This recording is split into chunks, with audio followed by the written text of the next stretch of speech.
Welcome to the Out of Home Insider Show, the loudest voice in out of home, where we're bringing you tips, tricks, and insider insights. My guest today has all three of the above. I've got none other than JPG, John Paul Gedeon from JPG Media out there on the Big Island, Hawaii. Aloha, my friend. How are you? Aloha, pretty good. I'm actually on Oahu. It's the main island. But Oahu. I get it. Hawaii and one thing all sounds the same. Aloha. You're all the same. How's it going? I'm out here in Jersey, and I'm wondering. So we right before going in live here, we were talking about a lot of stuff and some really important stuff. One of which was chia seeds. I'm going to come back to because I think that the other topic has a lot more value to people listening right now. We're talking about some of the top things, maybe the top 5 tips, top 5 tricks to working at home, because a lot of people are making that shift right now. Do you work from home? Are you remote operator? Are you guys thinking about working from home? What's your take on the whole work from home thing? So no, I got a home office. Fortunately, I got an office in my home. But no, we have a location. We're right in Waikiki. So I've got 11 staff. We've all got our workstations, the whole desk in the studio to film the podcast and all that in the back, and our big print shop. So yeah, usually we're all in close to each other. But luckily, if someone's going to miss a meeting, which we have every Monday and Friday at 9 a.m., we allow them to come in on Facebook Messenger video. So that's kind of preempted us on this. You were already doing that. A little bit. So on Monday, we had our first meeting, everybody stay calm. It's not the end of the world. No one's losing their jobs. You guys are going to get paid on, the 20th is coming, you can get paid. But now, so we just had our first Zoom meeting today. But before that is Facebook Messenger, but not everybody on my team is on Facebook. We got young bloods. That's cool. Yeah, this young bloods, not on Facebook. Zoom is cool though. People like Zoom. Zoom is cool. Zoom's how we're doing the show right now. So everybody's sort of finding that one platform for them and their structure. And we even tossed around at work Skype. I think we're going with the Cisco WebEx, which looks like a hybrid of Slack and Zoom, but definitely choosing some sort of communication tool that I think keeps the culture together. Like seeing somebody's face, right? You're halfway around the world, but it's like we're hanging out. So how important do you think that is from a culture standpoint with the uncertainty of when are we going to be back in the office? How important do you think it is to retain culture right now? It's huge. I've already seen it. Day one on Monday, if we didn't have our meeting, I know people will be in limbo. Like, what's going on? All this doom and gloom. Sure. Because people are going to go out of business. Like, people are legitimately going to go out of business, firing staff. But I had my team come on the call. Everybody's on. Usually we'll go around and we'll just talk about our jobs, business, what's in the pipe. But I said, I'm going to push all that to the side. We're going to start out, how you feeling? How you feeling? So everyone got to express that they were feeling, confusion and fear and loss and all this kind of stuff. But it brought us all back to be humans because, we're humans in the first port. So even with our clients, we reached out and to our partners, our property partners who we partner with Out of Home Ads. I said, let me know if you guys need anything. And I'm reaching out to you as a friend and a partner and aside from business. And that connection right there, that was the thing to get us back on track, back on track because we're all going crazy right now. Everyone's under pressure. Brought us back. So we're humans first. And this visual, Tim, I feel like I'm hanging out with you. It's pretty much like we got a social distance anyway. Fortunately, we've got a few thousand miles in between us. But to be able to have that from wherever your team is, one, the communication is incredibly important because the communication is taking care of concerns from your team side, from your client side. It's reinstilling confidence from the culture side. All of those things matter. So maybe tip one is figure out what that communication platform is going to be. How are we going to stay in contact throughout the day? I found myself, this is funny. It was about 2:00 in the afternoon here. And I was like, wait, I haven't talked to my counterpart, my office mate all day. We would have normally hung out and talked and, talk through strategies or, just mused on the day or something by that point. So I called her. I was like, hey, what are you doing? And she's hanging out with the husband and getting work done, got 4 kids hanging out. But like those little things that you just get used to. So for me, like identifying what some of those routines and rituals are and reformatting them to this different template are really important. Taking advantage of the extra time during the day that I don't have to commute. My commute's about an hour each way. It's 2 extra hours a day. Took my dog for a walk. So how important do you feel that figuring out your routine for the new format, is it something that you guys have talked about? Yeah, this is absolutely essential. That's why we built a foundation with reaching back to have our culture, because we have a culture of, striving forward, owning it, and being entrepreneurial, all these sort of things. But the next part was the technology. So there's a few things we're using to stay up with our routine, because we don't want to get out of it. We've got the momentum. We've been on the rise, keeping that boulder rolling in the snowball. Slack has been a good one for us. We're just sharing, files and messages, very easy thing. Larger files, we're using Dropbox. Okay. We were using Facebook Messenger to be on video, but we need something a little more sophisticated than that. So Zoom, we jumped on that. There's a free version of Zoom, 40-minute conversation calls. You can do that. Which is good. It keeps things tight, right? We can't run keep over. it tight. Yeah, because that can happen. Like Sure. Tangent alert. We got a thing called tangent alert. If you're going off on a tangent, tangent alert. We're running something like Traction. It's a EOS, Entrepreneur Operating System. It's a book called Traction. You can check it out. It'll help you. But the last piece was phone. Traction, EOS, Entrepreneur Operating System. A lot of people in one of the clubs I'm in, Entrepreneurs Organization, they run their business like this. There's 6 components to running your business. You'll watch it. You can go on and see the free videos and download the book. It's pretty cheap. But I tell you, majority of the people running these businesses, minimum $1 million a year, and then the next level up is minimum 15 million a year in revenue. This is how people are running their businesses, and you can apply this to every business. So tangent alert, back on track, right? How are we staying connected and keeping that momentum? We're using Slack. We're using Dropbox. We're using Zoom, and then we're using our phone. I'm going to an opportunity after you. Okay. Yeah. No. So pivot right there. Go to the opportunity. Opportunity right now. We know people have a lot more time and are going to be on the social media channels. Makes sense. This is like, this. Of course, to not think this, you wouldn't even be plugged in, but you're in. You're plugged. Right. This is our time to speak. This is our time to have a voice. Anyone who goes dark right now is not taking advantage of the opportunity and could go dark forever. Forever. Let people know you're open. Let people know, hey, this is the thing. What we did, we reached out and said, hey, we took a screenshot of our, I think it was like 8 of us or 6 of us on the call. It looked like the Brady Bunch with all of our faces. And we said, hey, we're still in business.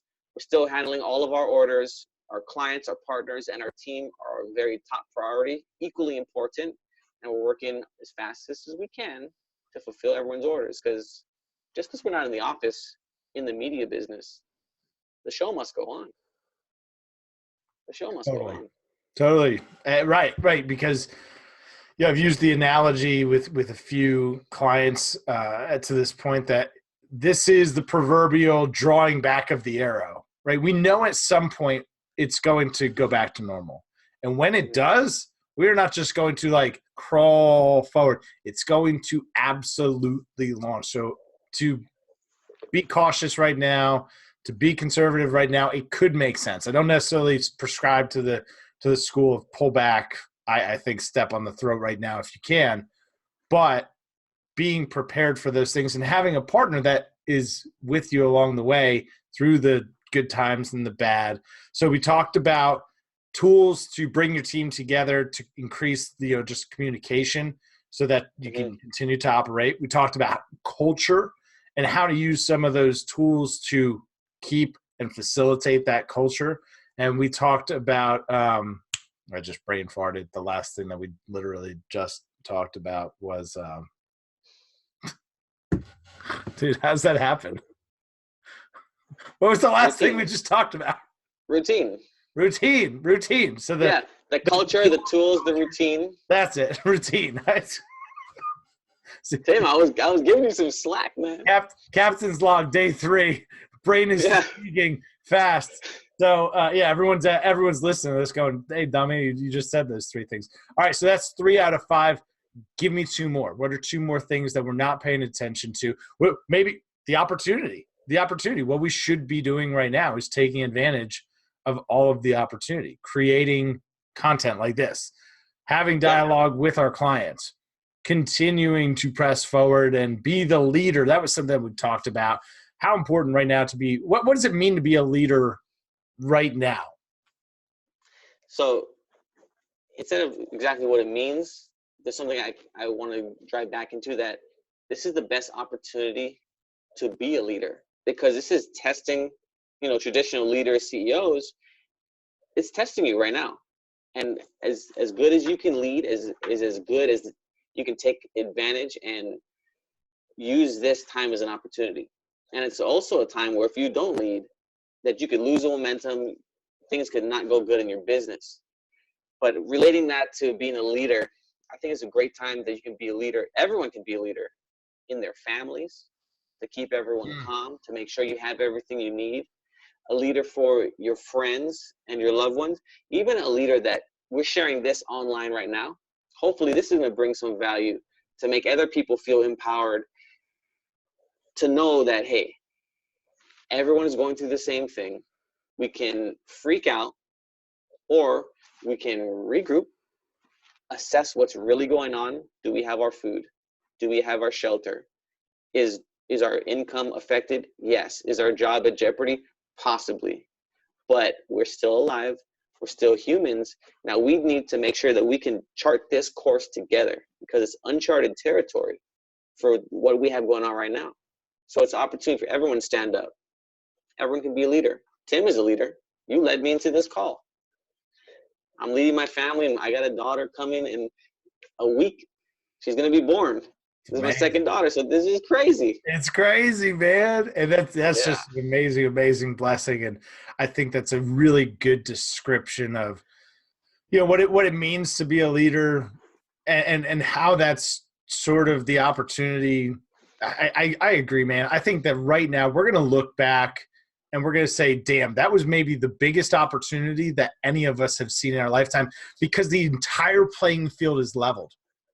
Everyone is moving at the exact same speed, but there's these little advantages where you can use tools to bring your team together, to instill a culture, to communicate with your clients, to be a leader in this space, to continue to do these things is going to separate you from everybody else that pulls back. And that's a leader to me, for sure. Now let's transition to opportunity. Let's talk about the opportunity. This is a business show right here, right? Let's talk about some opportunity.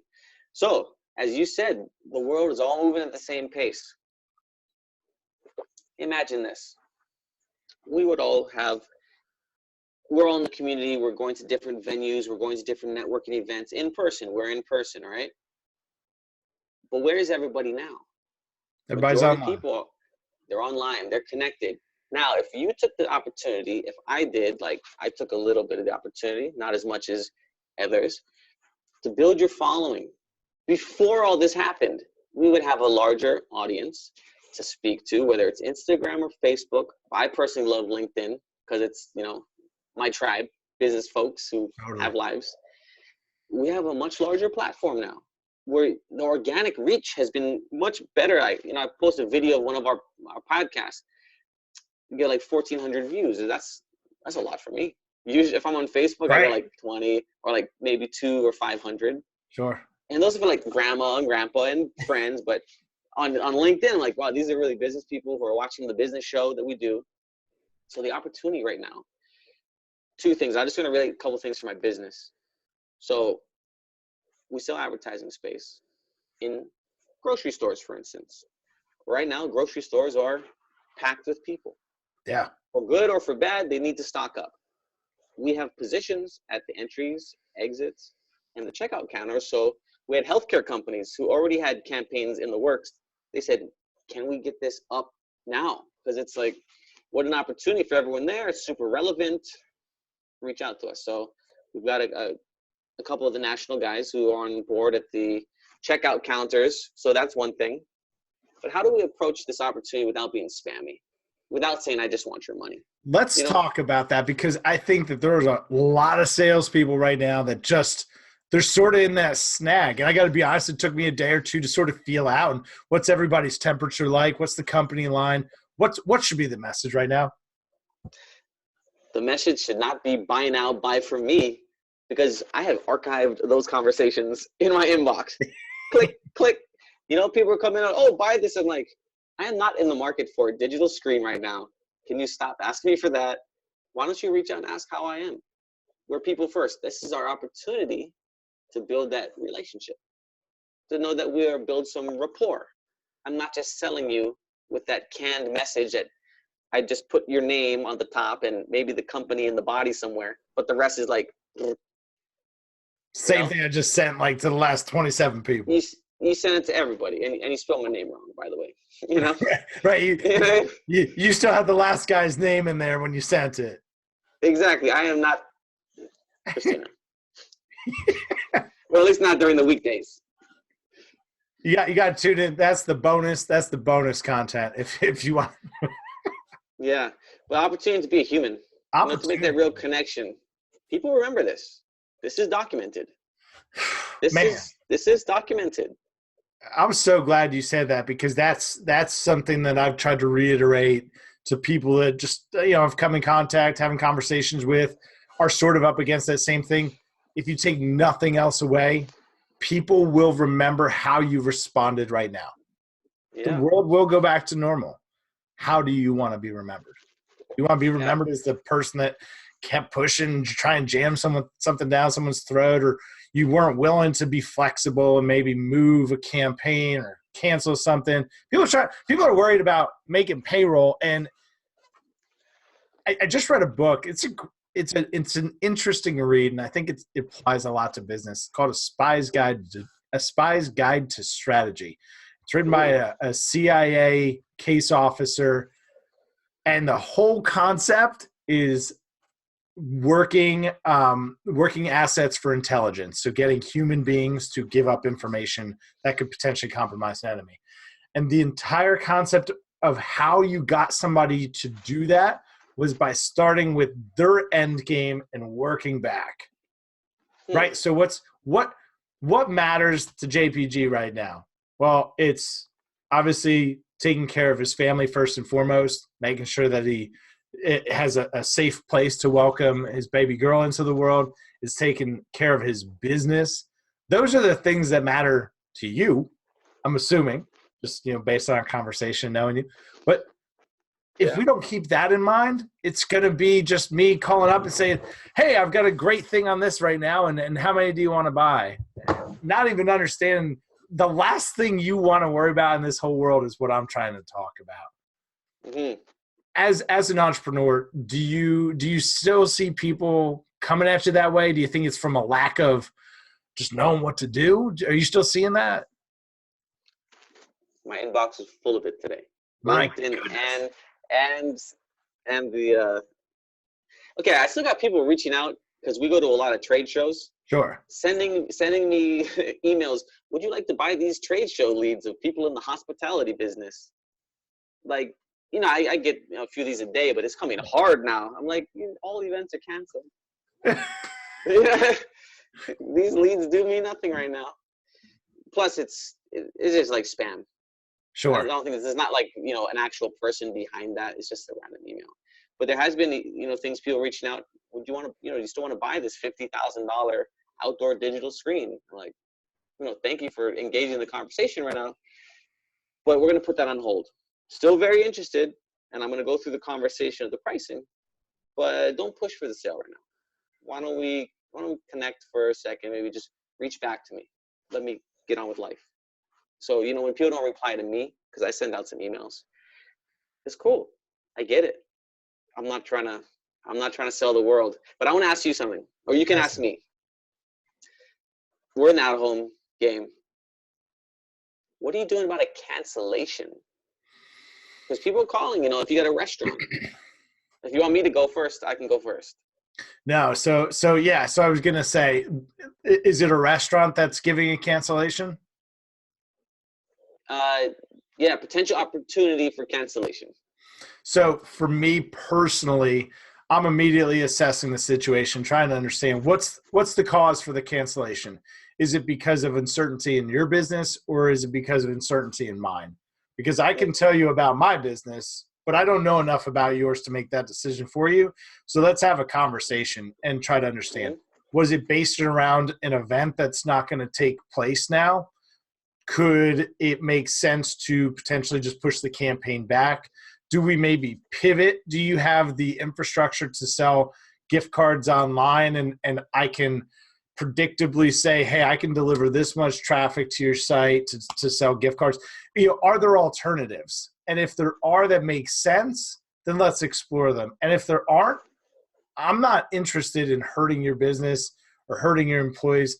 I would much rather know that you've got that money available to make payroll for the next 2 weeks, and that single mother who's working a shift at your restaurant and the one down the street, that she's going to be able to get paid so she can put food on her table.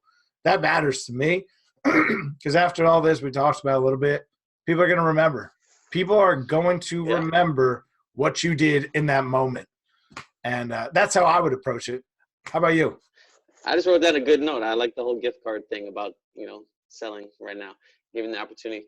So what we have, one of our clients, they're advertising a couple of their locations on some of our shuttle advertising or mobile billboards. And it's been live since January. I talked to them yesterday, and I expressed that they seem very concerned. They say, I know we signed an agreement, we've got our multi-year agreement going on. And I'm reaching out to all of my vendors, so I could see what they were leading up to. Because I listened to the other people's podcasts the other day about how they're dealing with people want to cancel, media. I said, you know what? You don't even need to finish your sentence, but I do want to say something. I let her speak. I said, this is what we're going to do. If you're mandatory closed because the government here, the state of Hawaii, is, limiting restaurants and bars, and this is a fine dining establishment, and they haven't really set up what they're going to do for takeout and all this yet, because it's still busy. It's crazy. We have so much tourists still coming in on airplanes and cruise ships. So they're full. The restaurant is full, and they're popping. But I said at that time that you guys are going to slow down with the mandatory shutdown. We can revisit your agreement. We can still keep your media up because it's a vehicle wrap. We're not going to take it down and put it back up. We'll just leave it up. I got to talk to my partners. But for the time you're closed, we just won't bill you. And we're going to go and put that onto the back end of your agreement. So if it's a 2-year agreement and you're shut down for 3 months, we're going to add an extra 3 months on the back. Because you know what? We're not here to make these one-time, short-term, sticky-to-your-contract deals. It's looking forward, We're very forward-thinking kind of guys. I think that's a great play because, right, that's what we would do with our mortgage, for example, in a hardship time. I'd say, hey, listen, I can't pay right now, but I still need my house. And you need it. Still need to do business, and they made an agreement. So, right, that's a win-win. Everybody gets what they wanted. They don't have to pay you right now. They're still able to honor your commitment. You can predictably rely on that income for the agreed time. I can't think of a better outcome given the situation. That's what I thought too. I thought, that's a very fair thing to do. And we talked as humans. We talked as people. This is one of those humanizing events that we all get caught up in the numbers, and the economy is frothy. Everybody's making money, and it's hot. The market's going up. We're all saying there's going to be a correction. There's going to be a correction. Yeah. Oh yeah. We didn't know it was going to be this. Sure. But this is where we're at. So how do we move forward here? Like you said, it's connecting with people. Totally. So that was number 4. That was number 4. 4 was opportunity. Yeah. So we got the technology, we got the culture, routine, opportunity. We got leadership in there too. I guess that's 5. That could be. I think opportunity was. I think it was leaders. Opportunity to be a leader. Opportunity to be a leader. Let's say that. let's rewind this back. no. I'm cool with it. Let's stay on opportunity for a second because you're a guy that gets opportunity. You control the ecosystem, right? You've got the printing in house. You have relationships for the space. You're not depending on things to be, especially in a time like right now, like you can run out, print it, and then install it the same day. You're not Oh, waiting same on day. things to be shipped from somewhere else. Like you're not dependent on anybody else, which No, there's like a life lesson in there, right? Just if you can, self-reliance. self-reliance for sure. But in a state where there are no billboards, you have an out-of-home company. Explain that to me. Opportunity. I said, man, there used to be billboards. There used to be billboards. You know, I think it was in the before the 50s. They shut it down. Good thing we can still see the mountains. It's beautiful. Sure. But I've been to Australia. I've been to Vegas. I've been to Hong Kong and Japan and Costa Rica and many other countries. Now, when you look at what's out there and you come back to Hawaii, it is like a time machine. Japan is the future, like 10 years ahead, Sure. when they're like a few hours ahead. And it's a close flight. So when we come back, we're like, whoa, everything is still the same here. So we go there, we see the future, come back, bring it here. But yeah, in a state with no billboards, how are we making it work? Just alternative ways.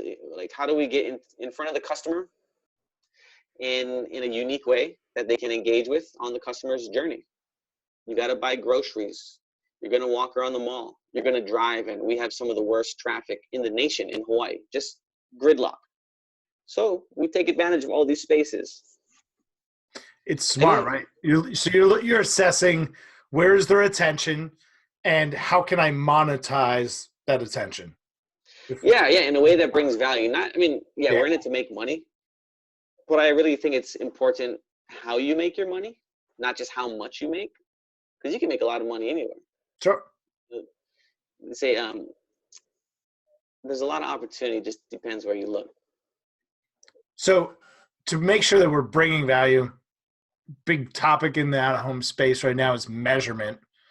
An opportunity to talk about measurement. I haven't talked about this concept that I'll share today, but how are you measuring for your clients? Is it impressions? Is it, total exposed people? Because I know that you're in a lot of retail locations. How do you go about having a measurement conversation? So with grocery stores, for instance, the reason we chose them is because people are going there like habitually. Plus there's video cameras, but there's one real thing that we like to use when you can see impressions, you can see, if people have historical sales data that they share with you, or that they internally will utilize, when you make a recommendation, okay, do this campaign in the summer, do the summertime, and let's see these numbers compared to last summer. You can compare those, but not everybody's as sophisticated as that. Sure. We have this is a grocery divider that we designed. Love it. I designed it, patented it, is great. But we got a dental clinic on it. So what they did specifically, so you can just slide the. Dude, I just love that it's more out. vertical than the little square ones. There's so much more visible space, and what you just did is so easy. Yeah, so anyone in the store can slide these in. If you can change the price on the store shelves, your staff can change this. Oh man, we ship these out all day. So this is something we're going nationwide first in the U.S., and then we have patents in other countries as well: Japan, cool. Canada, Australia, European Union, UK. But when you're talking about opportunity, and then you're talking about measurement, we measure through sales transactions is a way to show like proof of posting as a pictures, but then proof of actually people seeing it. So we know that depending on the store you're at, off of receipt transactions, you're getting between 30 and 60,000 unique transactions per month. Just depends on the store, between 30 and 60. Busiest stores are getting 60. And we know it because our stores share the data with us. Here, this is how many transactions. That's right. So that's one way. I think there was a couple of tools you shared with me that maybe you could share them if you want to, but I thought some of the mobile location data, depends who you're using for that, is amazing if you can afford to get that data. And yeah, I'd like to hear the other things you have to say before I spill the beans on all the tools you showed me. It's, so I'm the converted digital marketer, right? I was in the world of out of home, I was the online marketing guy, and the rest of the world, we call that digital marketing. And as soon as I saw Geopath, I thought, wait a second, I can plan a billboard campaign the same way that I can plan a Facebook campaign. That's ridiculous. That's ridiculous. And once I started to go into people's Google Analytics to see the power of out of home, right? We've got all these great Nielsen studies. It drives more search than TV, print, and radio combined. Sales per dollar spent are the highest against all the traditional mediums. We know all these things to be true, but how can I prove that to somebody that's spending money? Tim, that's great. That's a great flyer you got from your own governing body. Yes, exactly. It's like the dairy industry doing a paper on why to drink milk. It's good for you and I to talk about, but how do you articulate that story to someone? So I started looking inside of Google Analytics. I'm like, no shit. Like this is the real deal Holyfield. This person changed nothing else about their campaign, and they're getting 40 to 50% more organic and direct traffic to their website. So, okay, if we know that people to a website can be valuable, and I can look at what's that traffic doing once it's on the website. Is it spending a lot of time? Is it visiting multiple pages?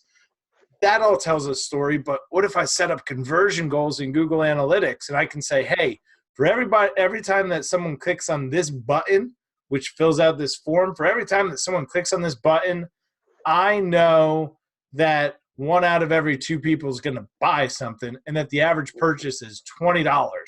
So that means for every click, it's worth $10. So now I can actually assign a value. I can say from start to finish, my out-of-home campaign drove this many additional visitors. This many additional visitors, this many took an action. And of the number that took an action, I know that the value to that is this. Is that value above and beyond the out-of-home spend?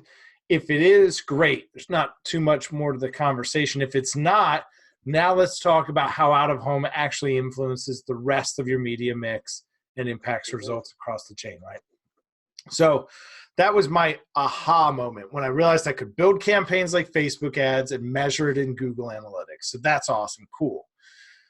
But as these tools are developing and we're talking about foot traffic, right? Everybody wants to know, hey, someone saw my ad. Did they show up or not? We want that tangibility to a return on spend. So there's some great tools available. One in particular is Reveal Mobile, and I think we're working with a lot of different spaces, but started to see how their information can be valuable for out-of-home campaigns. Yeah. So they can measure a percentage of the people that see your ads, about 15%. They can measure those device IDs and say, hey, this particular client, this restaurant in town, they did 10 posters.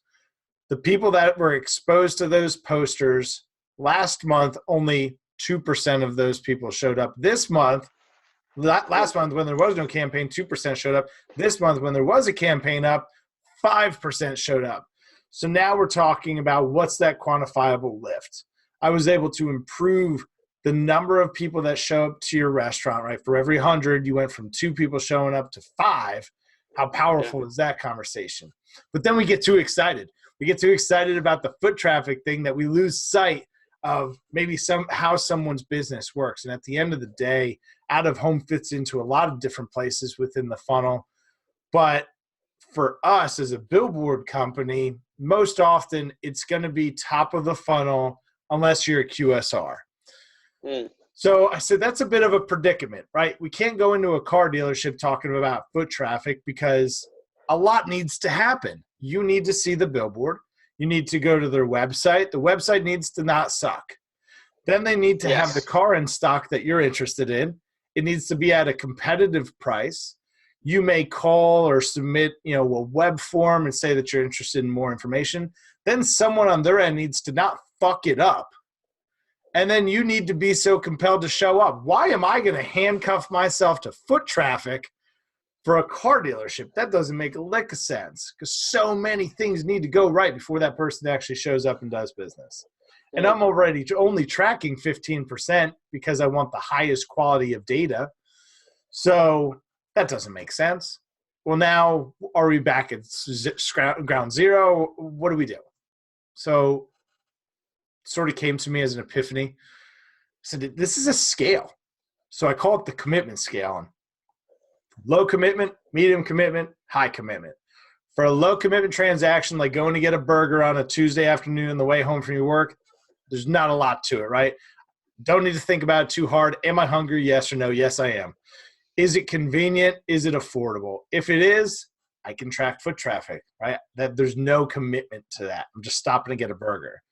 Medium commitment could be maybe like a retail location, a makeup store, maybe going to the movies, where people are still going to go out. They need to see, touch, feel the product, but there's some more consideration to it, right? Is the movie playing at a time that I can get the family together? Do I have the extra income to go drop $150 at the movie theater this week for my family of 6? So these things require a little bit more commitment, but it's not the same as buying a house or a car, which is the high commitment end of the scale. The high commitment, there's all those things that need to take place. So for low commitment businesses, we're going to track foot traffic. For high traffic businesses, we're not going to track foot traffic. We're going to tell a story in Google Analytics. And for people in the middle, we're going to sort of maybe do a hybrid of both. That's the commitment scale. That's how I'm approaching attribution. I don't know. You think I'm nuts, or why did you make a deck about that yet? Did you make a deck with like multiple slides and share that on LinkedIn? I haven't, man. That was going to be my Go 2020 talk. Oh, well, if you're gonna have a talk, you need to have slides. Yeah. So the chicken and the egg. Jump on Fiverr. Yeah. Well, that's what I got to do. Virtual. It's going to be a virtual lunch and learn. I'm thinking about doing Grubhub gift cards or DoorDash gift cards and do sessions with agencies to walk through that. Oh, really? Yeah. I figure I'd hate for it to go to waste. Are you doing it virtually? Yeah, why not? Right. I've been doing Zoom meetings for a long time, so it's a great opportunity for agencies, planners, outdoor companies, whoever could benefit from that information. But yeah, I don't know. I'm thinking about just. I think that was excellent. Thanks, man. That was excellent. Yeah, do you think it's a fair place to start from for the measurement conversation? Yeah, you got to ask what everyone's, what is their KPIs, right? How are they going to measure success? Sure. How are they going to measure it? Like you said, foot traffic may not be for everyone. Real estate agents, if they're advertising, or like a real estate firm who's coming swooping up, like a Keller Williams or Coldwell Banker or Redfin. Redfin, are they getting like foot traffic? I don't know about that, but it would be leads that they share down to their whole downline. So I like to say out of home is a driver. It's a gateway drug. Some can be standalone, like directional, wayfinding signage. In a mall, like we sell a lot of that. It's over here if you want to get that ice cream, or over here if you want to get that burger. Super easy. It's great. But when that's it. But some of them is a driver to online. And like you said, your website can't suck.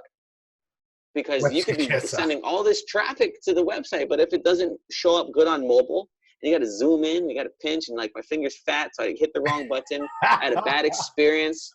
The links were broken. Someone's using Flash. It doesn't show up. For sure. Yeah, so Flash used to be cool.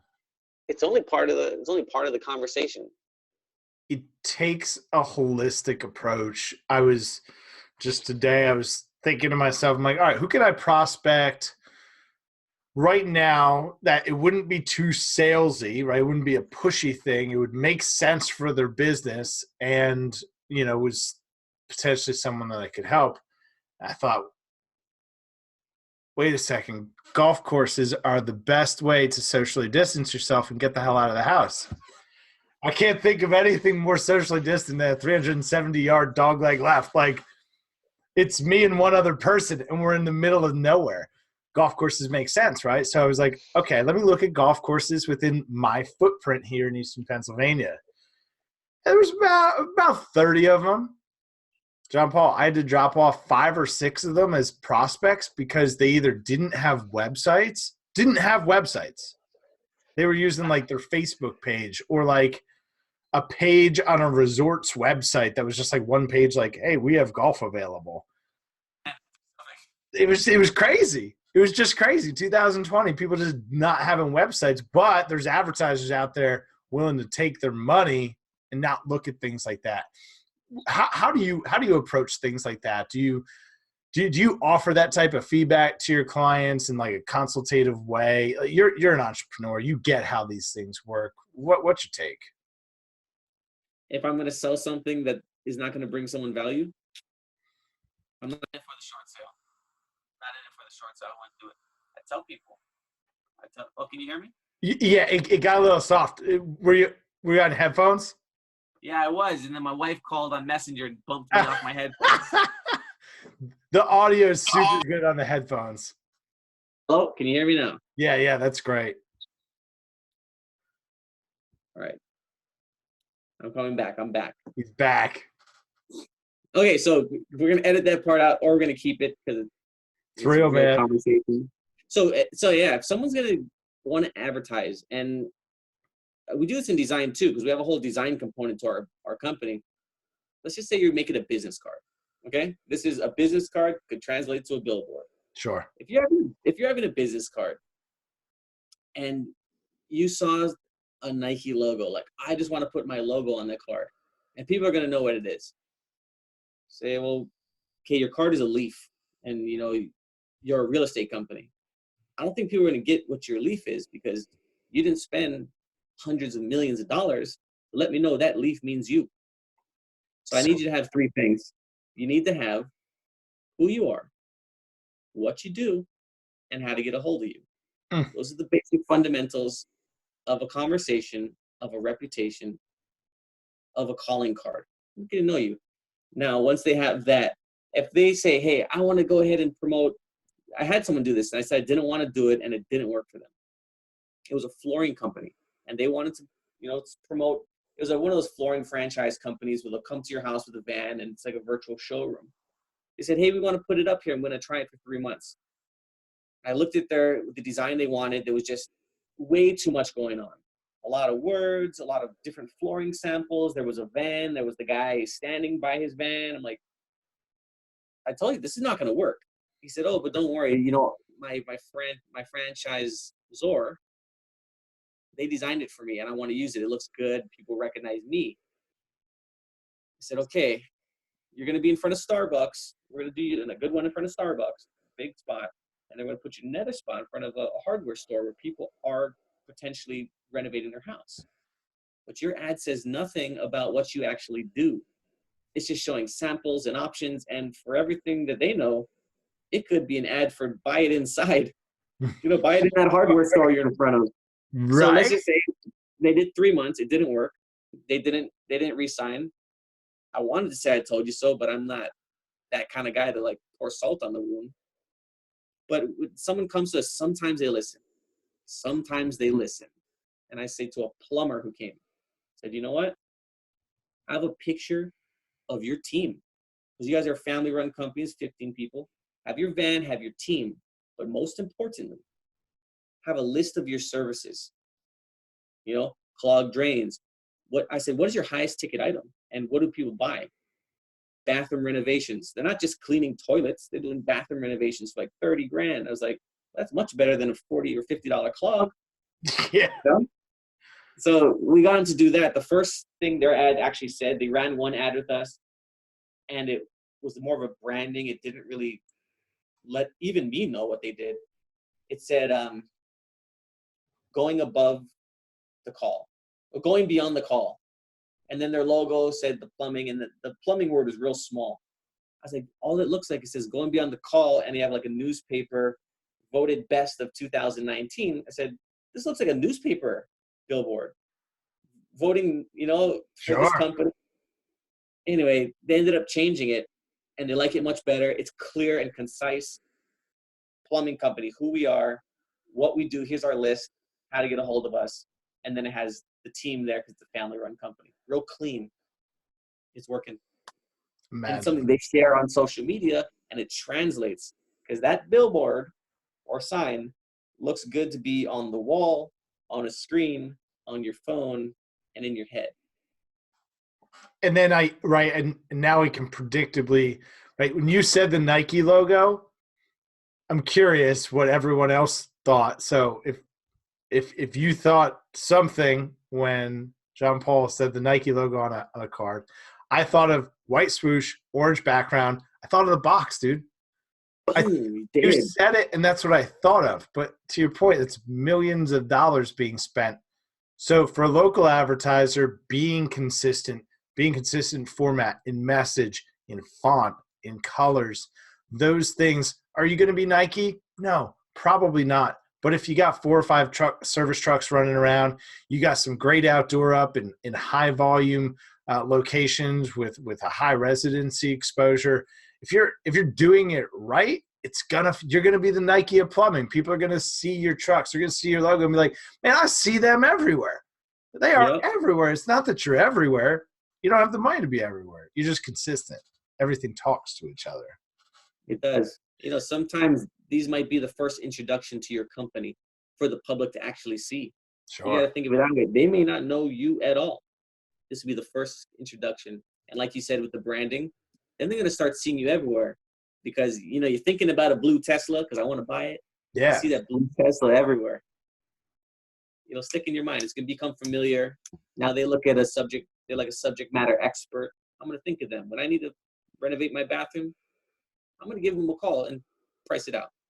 So this is where I start to nerd out a little bit because the brain is so interesting to me. So what you just said about the blue Tesla, right? Why do we see it? Why do you see it everywhere?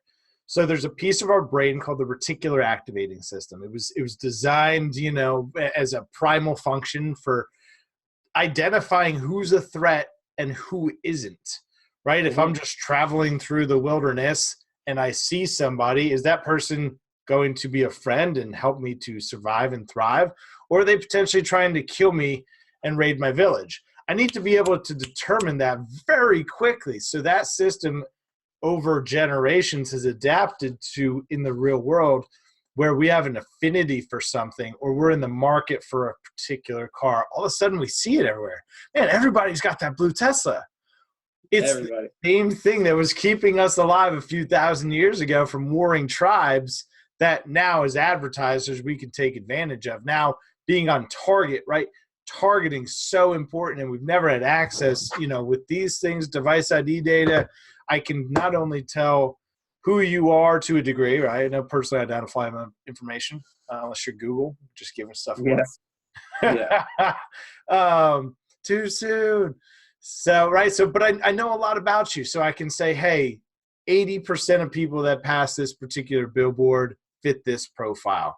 Now, when I put relevant content up there, 80% of the people driving past it, the reticular activating system is saying, hey, that feels familiar. That's something that I could potentially benefit from. Now, I'm going to choose that company because why that cluttered creative wasn't effective, because if it's on target, if it's a message that's relevant, and if it's easily digestible, I don't need to expend physical calories, right? The brain's the biggest muscle in our body. When advertising is confusing or cluttered, and I don't know where to look or what to read, it's going to consume too many calories for me. So what's the brain do? Tune it out. I'm on to something else. I stop paying attention because I need to preserve those calories because my brain needs to work when I get to work because I know my boss is expecting this from me and I've got 3 client calls. I can't worry about your ad, dude, because it's too damn confusing. So there's some brain stuff for you. Well, you lost me there. Oh, I said there's some brain stuff. I'm just joking. I was making a joke. Oh, man. I was like, oh, I muted myself. Tim, it was too many calories, man. You're just loading it all on, That's it. I feel like I need a couch after that. Like, yes, tell me about here. This is what happened in my childhood, Tim. I saw a blue ball, and that's why I want that blue Tesla. Well, yeah. So, yeah, sorry to go down the rabbit hole in the blue Tesla, but it's neat. It's that's how some of that stuff works. And it's something to take advantage of as advertisers. You said something interesting. I want to tie it in. You said something about being relevant. Mm, You know, on those boards, it's something relevant that they can resonate with. sure. It's gonna lead us right back to our conversation and opportunity. You know, those people who are emailing me about getting, you know, hospitality list or trying to sell stuff right now and not being empathetic to the situation. Sure. We're gonna remember those people. And if that wasn't something that, you know, we feel we want, it's out the door. We're not gonna, you know, pay it no mind in the future. But being in a relevant conversation, these platforms of Facebook, Instagram, the LinkedIn, these are all, think of them as venues. Think of LinkedIn Mm, as a professional business setting, possibly a seminar that has different breakout sessions. It has a trade show component to it. It has educational sessions to it. It also has the water cooler and a bar. And that's all going on that LinkedIn ecosystem, as you've seen. That's kind of sure. how we met. We met at one of the breakout sessions at the bar, pretty That's much. right. You know? So if we can be relevant within this time and opportunity, people are going to want to listen to something that takes their mind off everything that's going on, because these are where we're going to go. We're not going to that trade show. We're not going to that bar, but we can go online and we can go to that section of LinkedIn or Instagram or be with the family on Facebook. So relevance and what resonates. You brought it right there. I want to just touch on that. Man, I think that's killer. And that's, you know, when I started doing this a couple months ago, it was really just to help me learn out of home at an accelerated rate. It's been fun because it's turned into a platform to give people a voice and to have great conversations like this and give access to everyone at scale, you know, with perspective, right? Perspective from different people at different angles. So while that's been, you know, just a lot of fun, it also sort of selfishly, and I don't know what it ultimately translates to, way ahead of the curve, right? So creating all that stuff to point now where it's not seeming like a pivot. Grateful that I started, you know, so soon doing that. And you've got a great show too, where you're talking to entrepreneurs. Talk to me a little bit about that. Is that part of JPG? Is it part of the brand overall? Like, you're doing some pretty cool stuff, man. You got great guests on, having awesome conversations. What's the show about? All right, here's the real deal. So the name of our company is JPEG. Yeah. So get it right, Tim. It's Sorry, JPEG. man.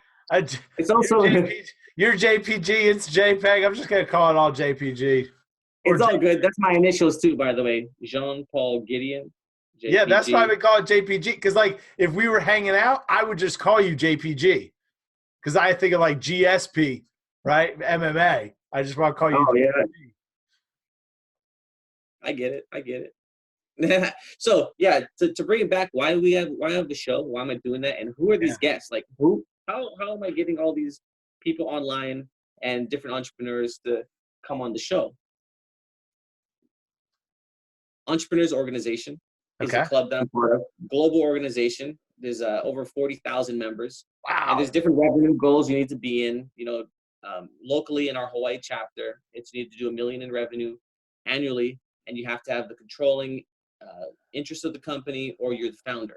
So I looked at it. We have a club of 64 people, and I'm the communications chair. Well, as I came in 3 years ago, I said, you know, a lot of these people don't know each other. There's some people who've been in the club 25 years. Wow. They don't know the young cats. So it was first to just start off as connecting people in the club. I just wanted to make videos for the club members themselves to kind of share. You know, a part of an entrepreneur's organization is a lot of experience share. It's a zero solicitation policy. I can sell to you, but if you ask me, like a vampire, right? You got to invite me in. But I'm not going to be pitching you, and it's a way that we can share experiences and get a little deeper. Real quick, dude, that was such a quick vampire reference. I just got to give you credit in case no one appreciated how good that is. Like, you have to invite a vampire into your house or else he can't enter. So if a vampire shows up, there's a takeaway for you. I'm sorry. Keep it. It was too good. All right, for all the vampires. Yeah, so I started the show. I brought in a couple. First, I had our first show with one of my friends, Juno Chung. Koa Pancake House has got a pancake venue. It's got like 8 locations, I think. Wow.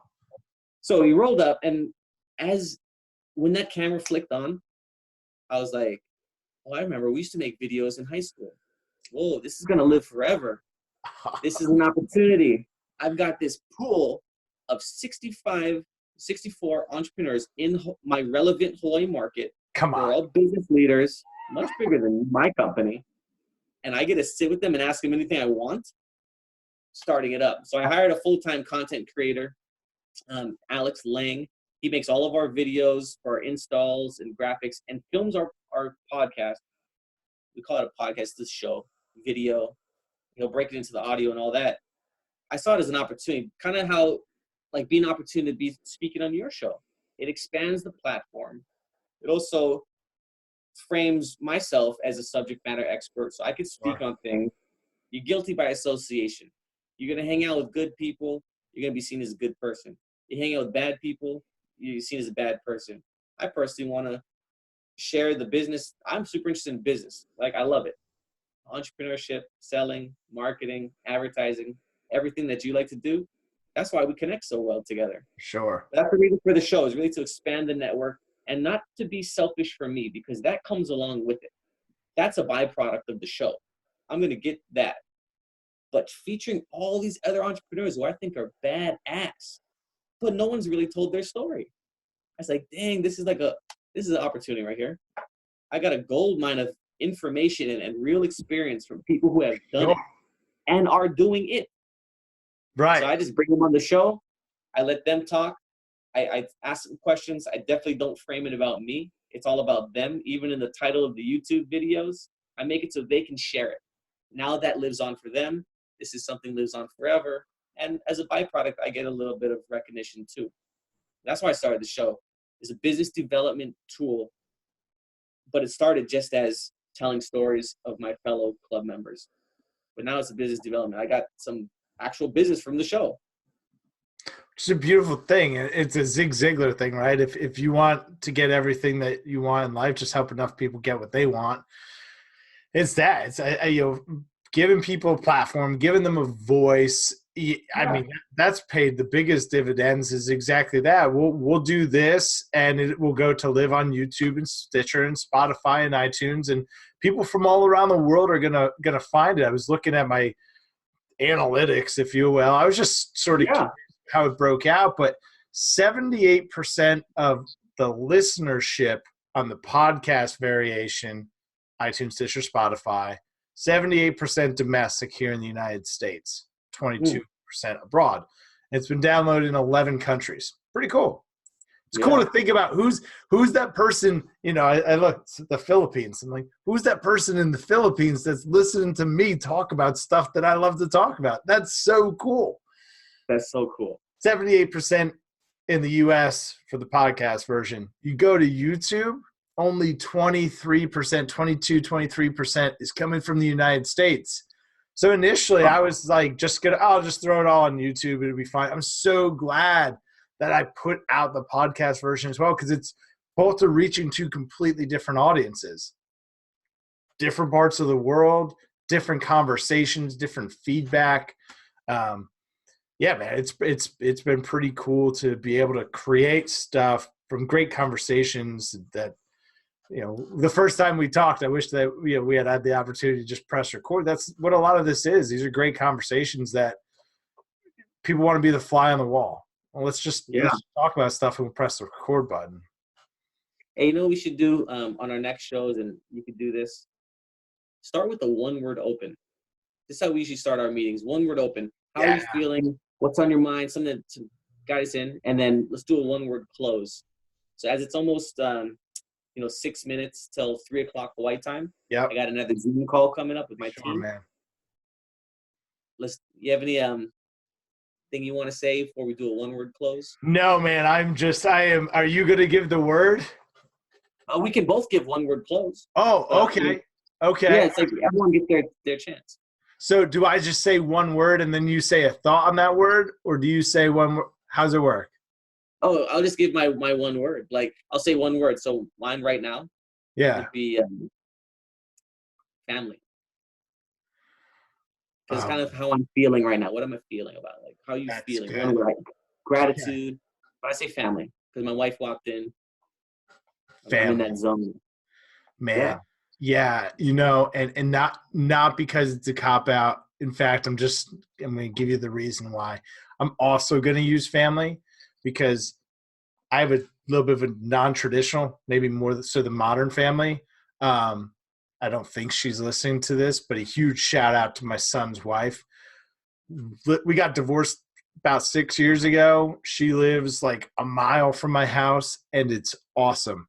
And it's not the traditional type of family format, but we're making it work. Our son's thriving. It's a challenging time, but kids need to see us unite despite the circumstance. So I'm taking family too, man. You guys got, so there we go, man. I like that. We got Awesome. a family. Tim, thank you. Thank you. For this. I feel like you've inspired a lot of people. You definitely inspired me. It means the world, to man. continue sharing. So I love Out of Home too. Where do I get one of those hats? Man, the hat, I gotta get them on here as like a sponsor or something. Tasty Ad. Tasty Ad is the home of the hat. Some people think I got it custom made. I thought so. Yeah, Tasty Ad, you can pick you one up, and we'll definitely do this again. So on behalf of Jean-Paul, on behalf of the Out of Home Insider Show, we thank everybody. If you know someone that this could be helpful, please share it. Jean-Paul, where do people find you? So you can find us online on my LinkedIn page. If you type in my experience with no E, just the X, so inmyexperience.com, it'll take you to our Instagram page, which leads to the YouTube, which leads to the LinkedIn, which leads to your salvation. Amen, brother. Amen. We'll make sure that everybody. It's been a lot of fun, dude. We'll do it again sometime real soon, all right? Aloha. Stay safe, brother. We'll see you. You too. Later.